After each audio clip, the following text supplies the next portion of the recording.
Put your hands together for Terrence Wilson.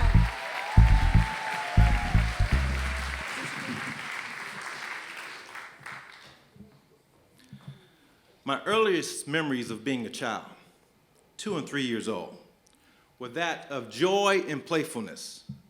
I loved having fun, even if it was at your expense. Hitting, smacking, pulling hair was a favorite pastime of mine. The world was my playground, and everyone in it was my toy to play with. You see, I don't remember there being rules made for me to follow at an early age.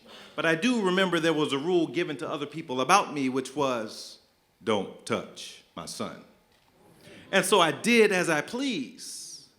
And the only time that I got in trouble was when I violated my father's other rule, which was, don't touch my daughter.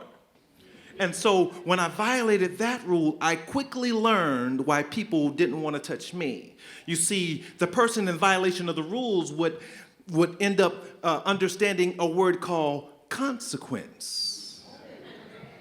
You know, people would say, man, your dad tripping.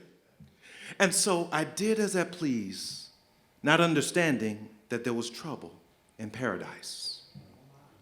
I remember when I was 4 years old and I was outside and I heard yelling in the home, so I went in the house to see what was going on, and my mother and my father were arguing, and this was the first time that I saw this. Now, I don't understand if it was because my father was in the Air Force and he was gone, so I didn't see it, or if I was always outside playing.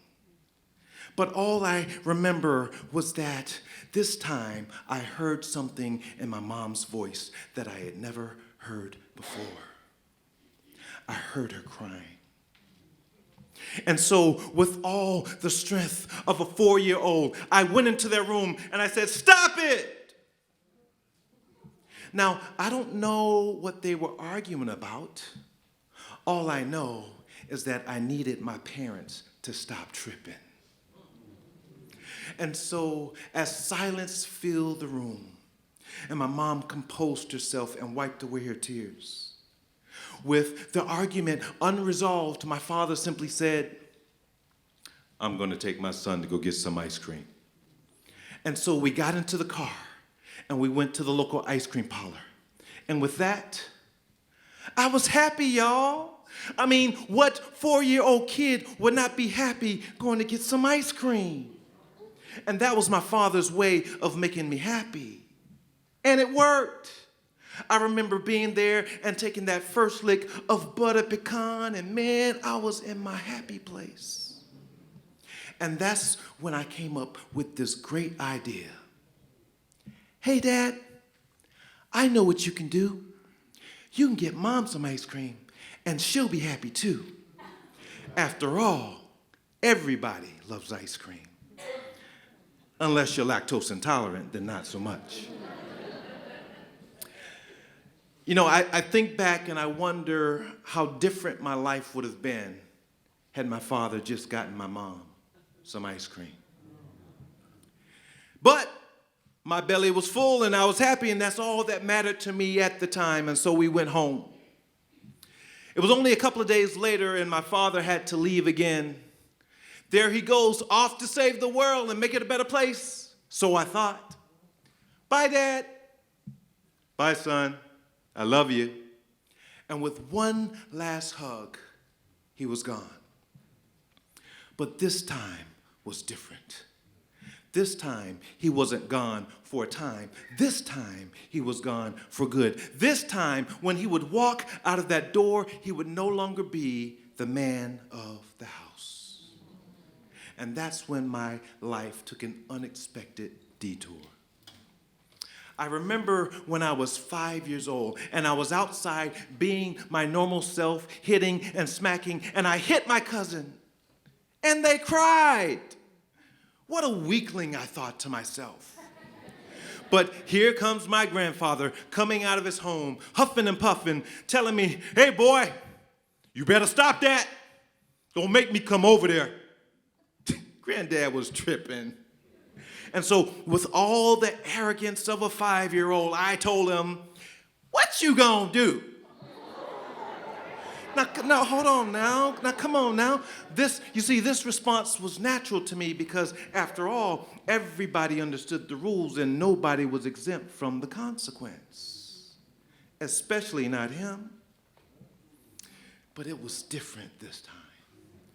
This time, he began to move towards me and he began to do something strange. This time, he began to take off his belt as if he was going to whip me. And I saw him and I'm like, he ain't about to do that. And I so eloquently reminded him of what he was not about to do. But with every step he took and the closer he got to me, I could see the smirk on his face as if to say, boy, I got you this time. And with one fell swipe, whoop it, my first whipping began. And listen, I can't tell you much details about it. I don't know if I blanked out or I had a concussion. I don't know what happened.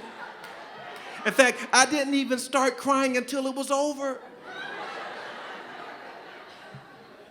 Now, was I crying because of the pain? Was I crying because of the hurt? Yes. I was crying because of the spanking, but my heart was crying because of my father. My heart was crying for revenge. My heart cried for my protector to come home and administer the consequence.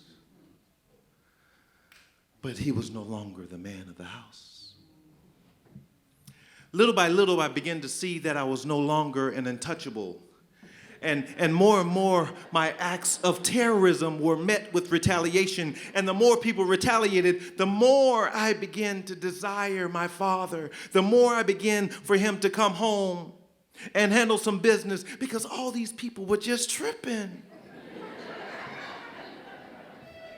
I remember when reality set in. I was about 6 years old and we were sitting at the dinner table and we were eating. And in the silence of our eating, I said, Mom, when is Dad coming home? You see, it had been some time. And even though for someone that is in the armed forces, that's not something that's not unusual, but I just needed him to come home because I needed him to handle some business.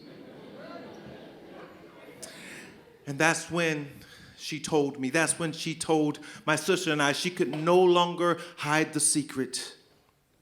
She said, kids, I have something to tell you. Your dad and I are divorced, and he's no longer coming home. You know, it's interesting that I never heard the word divorce before, but I simply understood what it meant. My protector was no longer coming home. And it seemed as if everyone in the world knew it before I did. I mean, even at school, it seemed as if I had this sign on my back that said, kick me, because he has no protector. And what started as name calling soon transitioned to the hitting and kicking and smacking that I used to enjoy. I remember one time in fourth grade, we were playing kickball. And it was because of my heroic play that we had won the game. I had gotten the last 2 outs. I was the hero and I should have been celebrated. But instead, the boys from the other team chased me down, knocked me to the ground, and held me while the girls kicked me. The ironic thing was that I seemed to remember people from my team participating in the activities. These types of events happened in elementary school and middle school. In fact, in middle school, I got in over 20 fights in 3 years. Why? Because I was angry. The anger that I felt from the first time that I heard my mom cry never left. But instead, it built and built and built until I heard it again. I heard my mom crying. But this time was different. This time, she wasn't crying because of my father. This time, she was crying because of me. Her son was tripping, And she was crying out to God because she didn't know what to do. Now, this was the woman that when I was 6 years old had to have a surgery because she had breast cancer. And I remember going to the hospital to visit her, and I heard her have a conversation with the doctor, to which the doctor said, "Ma'am, we're going to have to keep you a couple of days just for observation." To which she responded, "I can't stay here because someone has to take care of my children." This was the woman that when we lived in a trailer said, "This is not good enough for my family," and built us a home. This was a woman that worked 2 and sometimes 3 jobs just to put food on our table, clothes on our back, and a roof over our head. This was a woman that when we didn't have enough money would fix a plate for my sister and I, but wouldn't eat herself. This was a woman that I made cry because she didn't know what to do. But I knew what to do. I would get my mom some ice cream.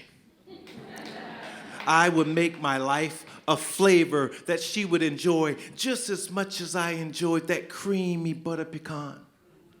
And so in 9th grade, I made a promise to God. 1, that I would never again be the reason for my mom to cry.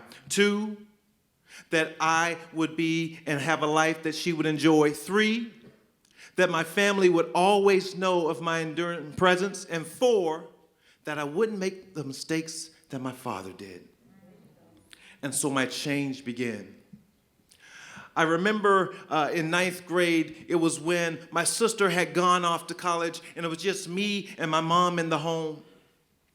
And you see, my mom's routine at that time, because she was working 3 jobs, is that she would wake up in the morning at 6:30 to get ready for that job, and she'd work that job until 3:30, only to go to the next job at 4 and work that job until 6 o'clock. Then she would rush home so that she could cook for me and make sure that I was taken care of, only to be at her next job at 8 o'clock and work that until 10, only to come home, go to sleep, and repeat the process the next day.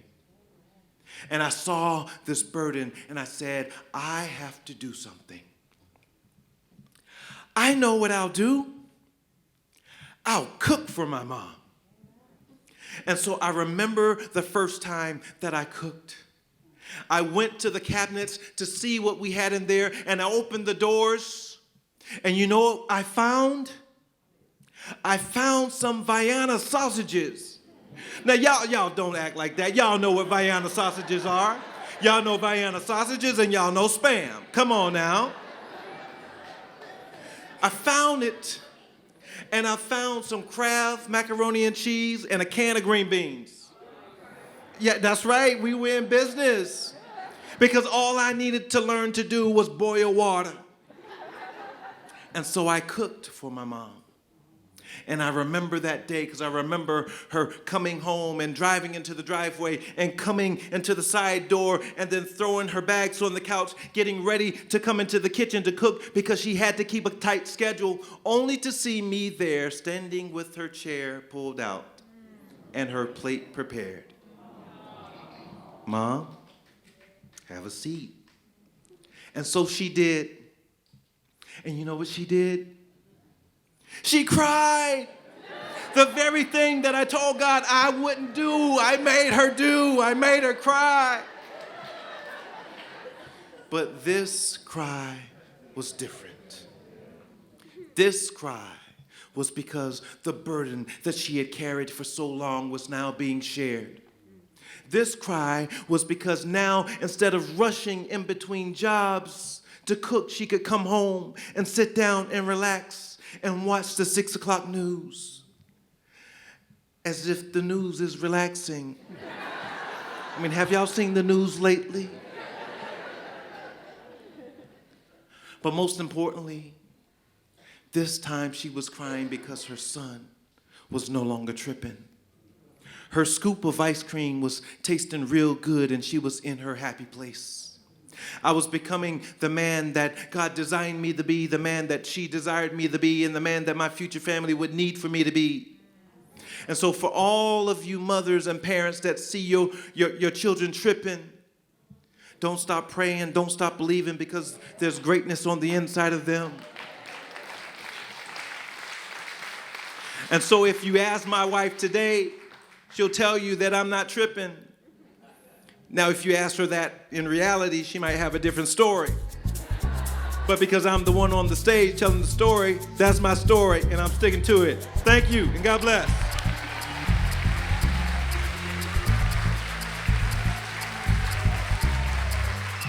Terrence Wilson. Good son.